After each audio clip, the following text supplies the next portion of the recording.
The canister hissed before I even saw her hand move, and my eyes went from stinging to blind in under 2 seconds. "That's what you get for breaking HOA rules," she screamed, still clutching the pink pepper spray like a trophy.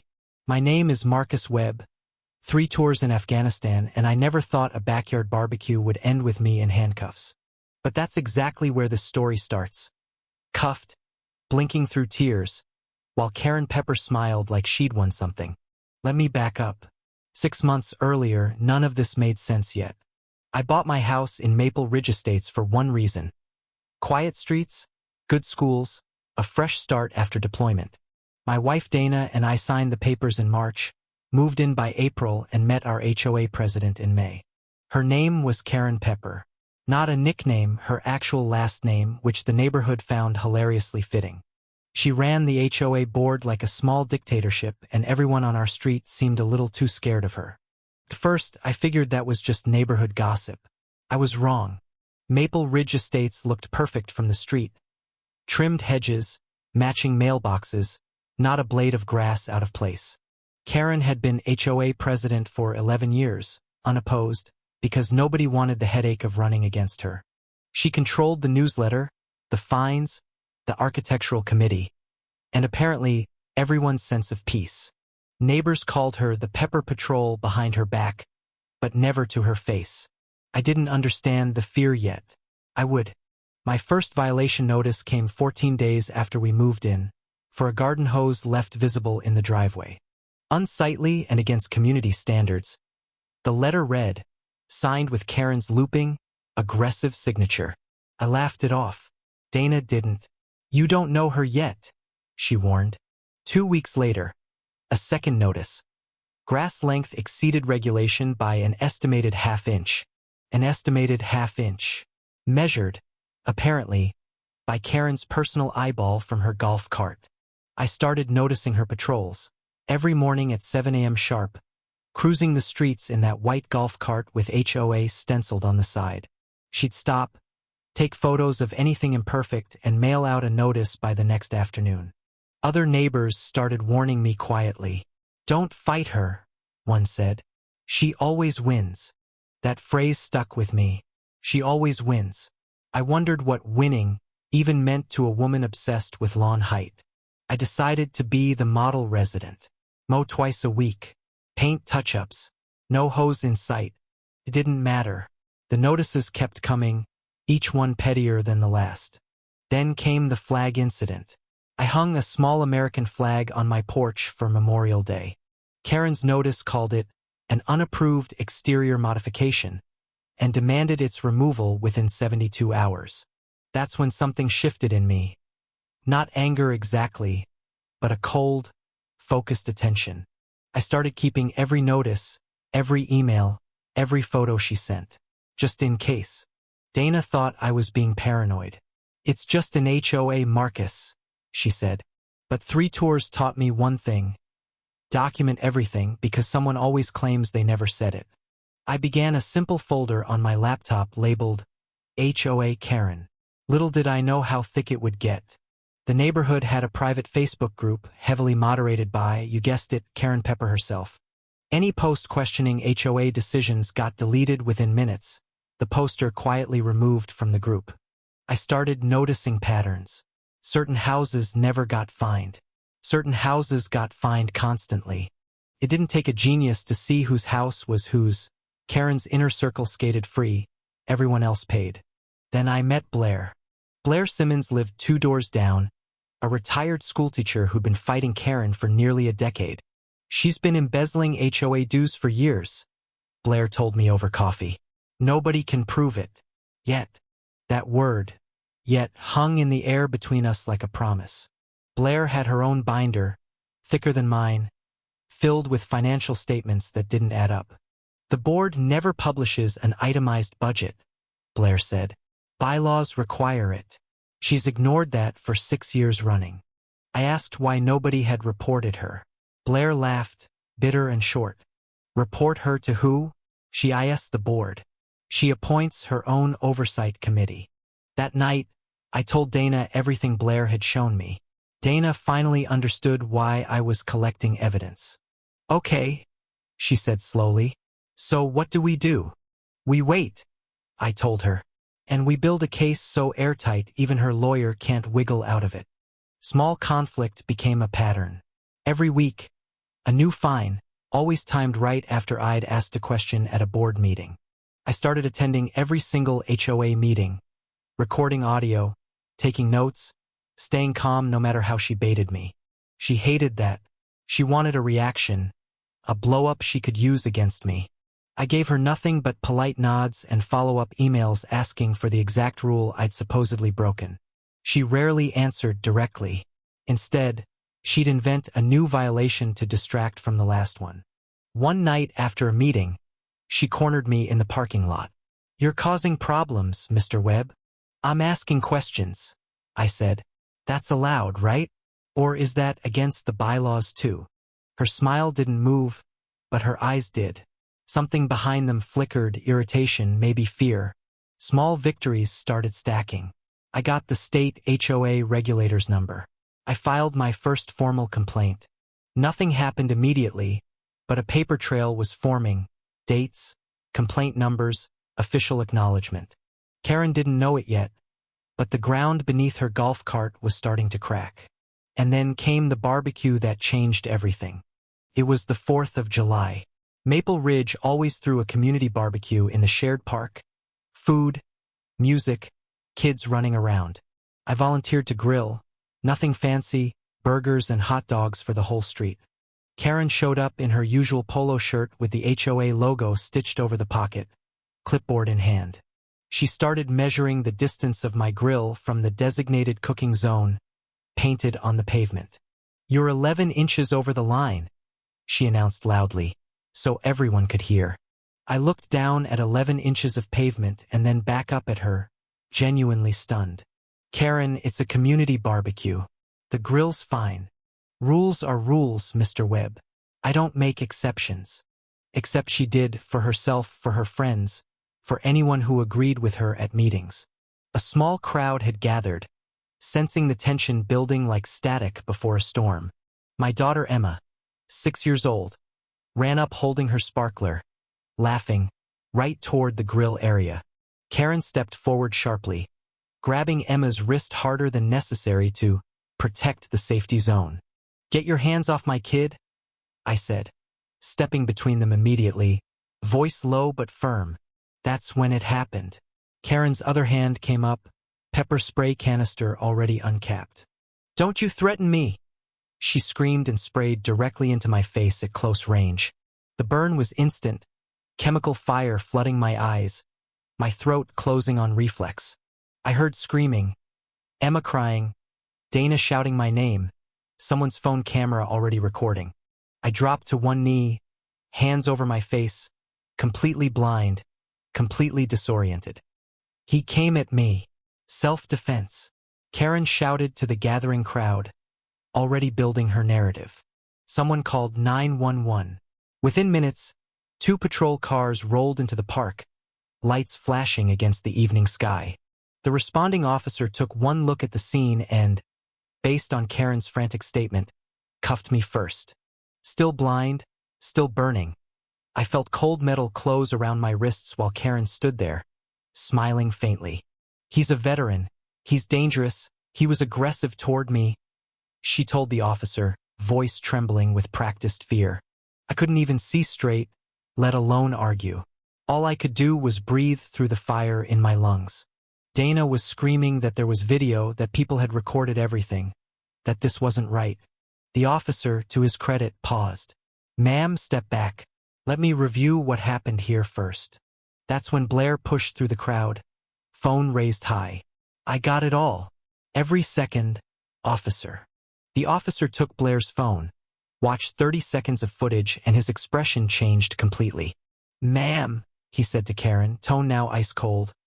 You're the one who sprayed him, unprovoked. He threatened me, Karen insisted, but her voice cracked this time, just slightly, just enough. More phones came forward. 3 other neighbors had recordings from different angles, all showing the same thing. Karen grabbing Emma's wrist. Me stepping in to protect my daughter. Karen spraying without warning. The officer looked at me, still cuffed, still blinking through chemical tears, and sighed heavily. "Get him some water and take those cuffs off," he said. "We're arresting her instead." I heard the click of my own cuffs releasing before I could even fully process what he'd said. Karen's face went from smug to horrified in the span of one sentence. "You can't arrest me. I'm the HOA president. I have authority here." "Ma'am, HOA president isn't a law enforcement title. Turn around, please." The crowd went dead silent as the cuffs closed around Karen's wrists instead of mine. 11 years of quiet fear, dissolving in the time it took paramedics to flush my eyes with saline. I sat on the curb, vision slowly returning, watching Karen get walked to a patrol car in front of everyone. She was still talking, still insisting this was a misunderstanding, that people would hear from her lawyer. Nobody in that crowd looked scared of her anymore. Not one single person. Dana knelt beside me, holding my hand while paramedics checked my breathing. "It's over," she whispered. But it wasn't over. Not even close. This was just the moment everyone finally saw who Karen really was. Assault charges were filed that same week. Battery with a chemical agent, a real criminal charge, not a fine. Karen posted bail within hours, but the damage to her image was already spreading through Maple Ridge like wildfire. The community Facebook group, no longer moderated by her since her account got suspended, exploded with comments. People who'd been silently fined for years finally spoke up, sharing their own stories of Karen's abuse. Blair's video had 80,000 views by the next morning. By evening, it hit 500,000. Local news picked up the story.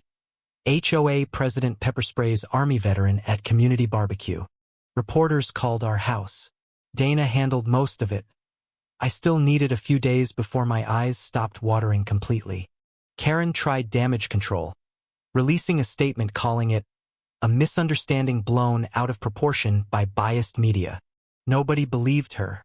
The video didn't lie, and neither did the 7 other witness statements collected by police. My lawyer, a sharp woman named Diane Okafor, took my case the day after the video went viral. "This isn't just assault," Diane told me.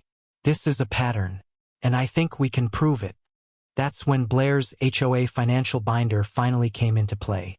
8 years of unaccounted dues, mystery vendor payments, and a board that never once published an audit. Diane filed a civil suit alongside the criminal case, assault, plus breach of fiduciary duty as HOA president. The tremor that started at that barbecue grill was becoming an earthquake, and Karen had no idea how deep the cracks ran. Discovery began, and Diane subpoenaed 8 years of HOA financial records, bank statements, and board meeting minutes. What we found wasn't sloppy bookkeeping. It was calculated, careful, and clearly intentional. A landscaping contract paid triple the market rate to a company registered under Karen's maiden name. Fine money, collected from residents like me, funneled into an account labeled Reserve Fund that never grew. Over $340,000 in unaccounted dues across 8 years, according to the forensic accountant Diane hired. "This isn't an HOA violation anymore," Diane said. "This is embezzlement. Felony level." Karen's criminal lawyer tried to get the pepper spray charge reduced to a misdemeanor, citing no lasting injury. The prosecutor pushed back hard. My medical records showed corneal irritation lasting 11 days, plus the assault on a minor's wrist. Then came twist number 1. Karen's husband filed for divorce 3 weeks after the arrest, citing irreconcilable differences. In his deposition, he admitted he'd suspected the missing HOA money for years, but stayed silent to keep the peace. Twist number 2 arrived when the landscaping company owner, facing his own subpoena, decided to cooperate fully. He testified that Karen personally instructed him to overbill by exactly 40% every invoice, no exceptions. In exchange, she'd approve his contract renewal without competitive bidding, year after year after year. The board members who'd rubber-stamped everything suddenly found themselves facing their own liability questions. 2 resigned within a week. Terrified of being dragged into a fraud case, they claimed they didn't fully understand. 1 board member, an elderly man named Harold, agreed to testify against Karen in exchange for immunity. She threatened to fine my house into foreclosure if I ever asked questions, Harold admitted during his deposition.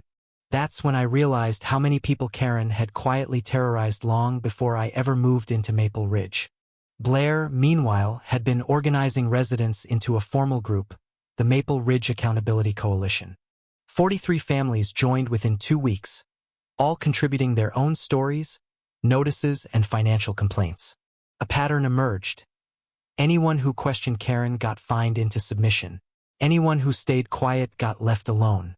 Diane compiled it all into a single master timeline, 11 years of documented, escalating abuse of power.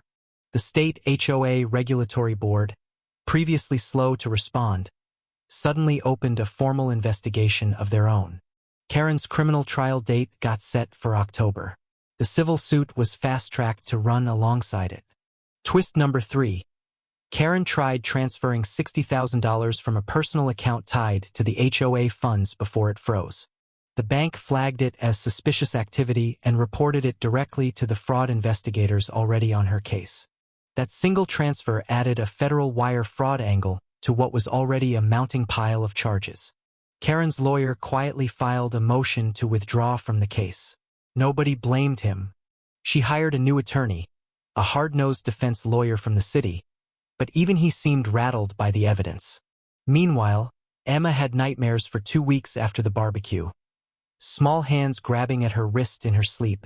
Dana and I took her to a child therapist, who assured us the fear would fade with time and stability. It didn't make me angrier at Karen for the fines, or even the pepper spray. It made me angrier for my daughter.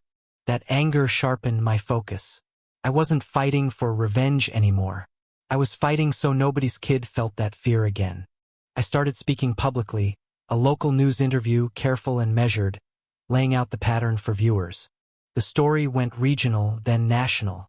HOA Karen became shorthand, a symbol of exactly this kind of abuse. Karen tried one last PR move, a tearful interview claiming she'd always acted in the community's best interest. It backfired instantly when a reporter played the pepper spray footage right after her statement, side by side. Public opinion, already hostile, turned to outright fury. Her house got egged twice in 1 week. I didn't condone that. Vandalism wasn't justice, and I said so publicly.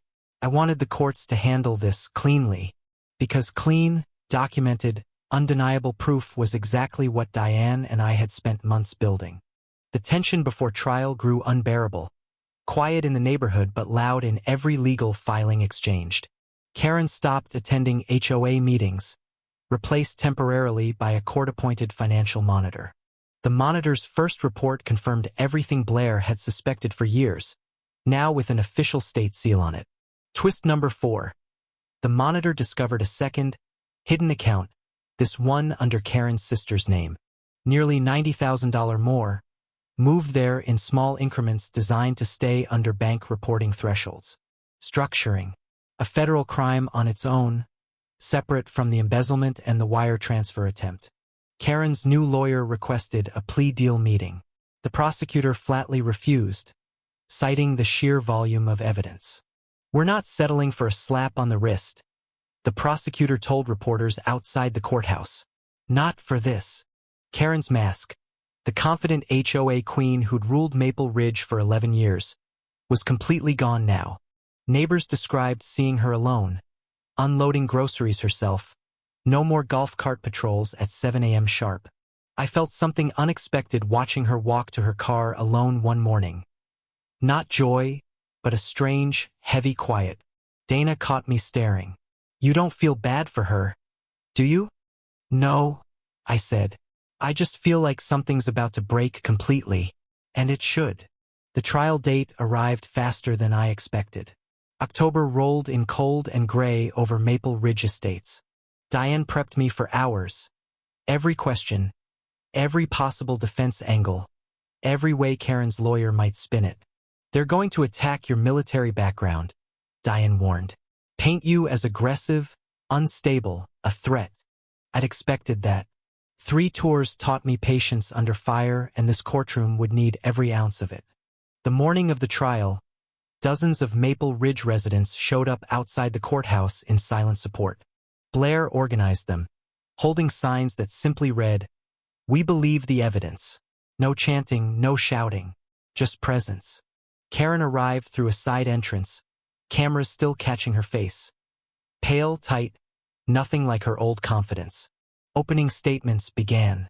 The prosecutor laid out the timeline plainly, 11 years of documented abuse of power.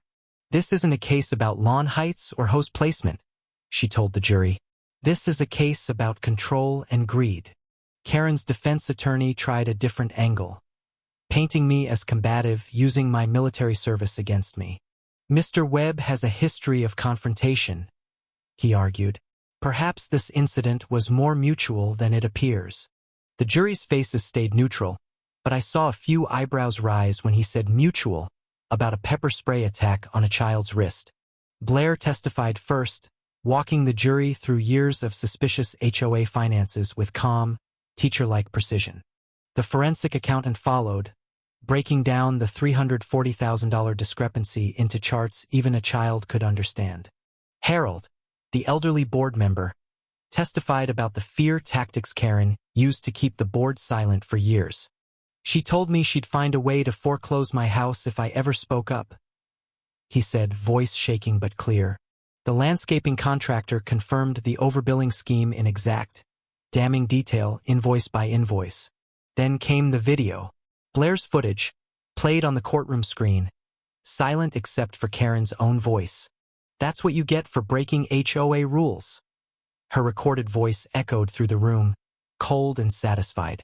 Several jurors visibly flinched watching Emma's small wrist get grabbed, watching the spray hit my face at close range. The defense objected to the footage's admissibility. The judge overruled it instantly. Everyone had already seen it. My testimony came next. I described the barbecue, the 11-inch grill measurement, Emma's terrified crying. "I wasn't defending myself," I told the jury. "I was defending my 6-year-old daughter from a grown woman's grip."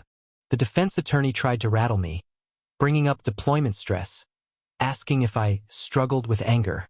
"I struggled with watching someone hurt my kid and do nothing about it," I answered evenly. "That's not anger. That's a father." The courtroom went quiet.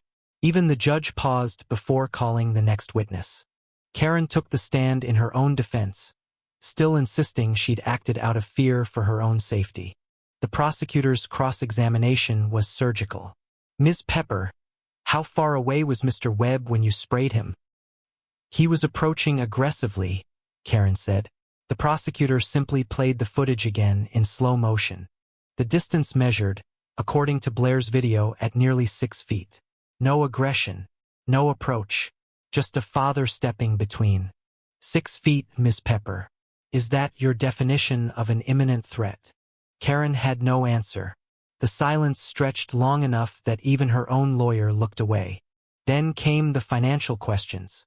"Can you explain the $90,000 transferred to your sister's account?" "Legitimate reimbursements," Karen said. The prosecutor produced the bank records showing the increments, time to avoid reporting. "That's called structuring, Ms. Pepper. It's a federal crime. Did your accountant advise you to do this?" "I don't recall," Karen said, voice tightening, hands gripping the witness stand rail. The jury took notes. Their faces had shifted from neutral to something closer to disbelief. Closing arguments came 2 days later. The prosecutor summarized everything. Assault, fraud, structuring, years of intimidation. "This is what unchecked power looks like in a small neighborhood," she told the jury. "Left alone for 11 years. The defense's closing felt thin by comparison, mostly repeating that Karen genuinely believed she was protecting the community. Deliberation took 6 hours. 6 hours of silence in a courthouse hallway that felt like 6 years. Dana held my hand the entire time. Emma stayed with her grandmother, far away from all of this. When the jury returned, I read their faces before the verdict was even announced. Something had shifted completely. Guilty on the assault charge. Guilty on embezzlement. Guilty on structuring. Guilty on breach of fiduciary duty. Not guilty on one minor charge related to intent. But it didn't matter. The rest had landed like an avalanche.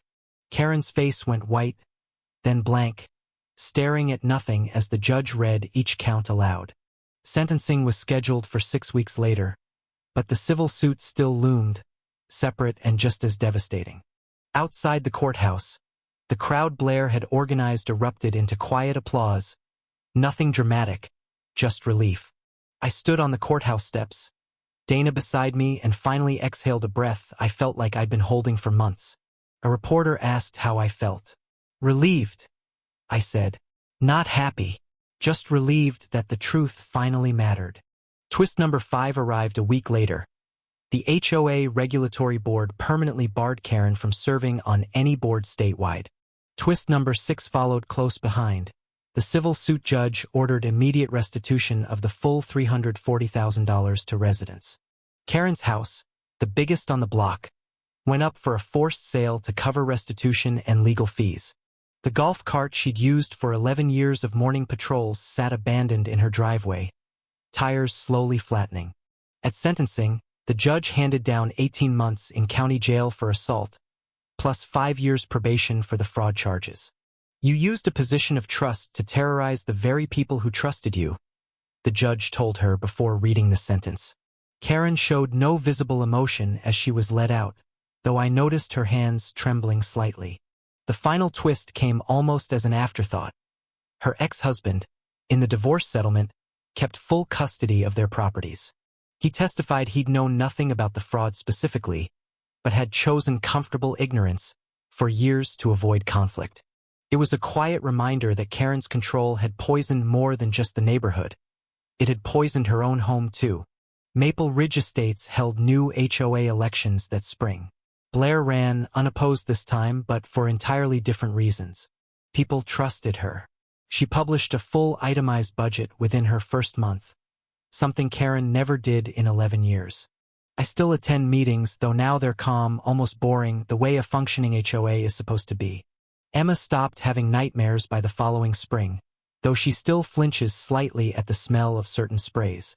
Dana and I planted new grass where the old vines used to sting the worst, right along our front walkway. Some nights I still think about that 11-inch grill measurement and how something so small nearly cost us everything. Justice took its price out of both of us. My trust in quiet neighborhoods, Karen's entire life as she knew it,